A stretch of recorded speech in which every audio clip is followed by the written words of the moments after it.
तुच्छ पार्श्व बादल जलवायु परिवर्तन समाधान यार आगे गोटे नहीं प्लांटा नहीं गोटे वृक्षटा नहीं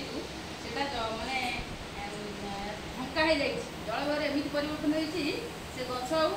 उठौनी मैंने फोटोसिंथेसिस हो पारनी तो पत्र सब झड़ी जाइए क्लाइमेट एमती चेंज हो जाइए तार तल गचर जो मूल माटी गुड़ाक फाटी जाइए मरुड़ी फाटी जाइए आ कर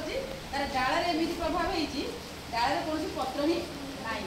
तापर ये आम कहूँ जैव विविधर ह्रास वृष्टिपातर अनियमता जो कारण है वृष्टिपातर अनियमता जो गछटा पा न पाई शुखिला खेन्टा अवस्था रही यार प्रभाव विभिन्न प्रकार रोगर उत्पत्ति होती ओजन स्तर रंग हेतु कार्बन डाइऑक्साइड बढ़िया दृष्टि आम गछटा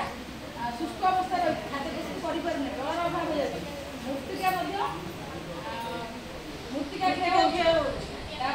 अम्ल बृष्टि बरफ तल क्लाइमेट चेंज प्रभाव ग्लोबल वार्मिंग गोटे भारत तापमात्रा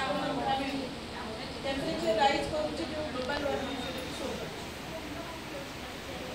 यार समाधान केतगुड़ा स्टेप लिखी जोटा कि बादल प्रेजेंट कराई समाधान फास्ट पॉइंट हूँ वृक्षरोपण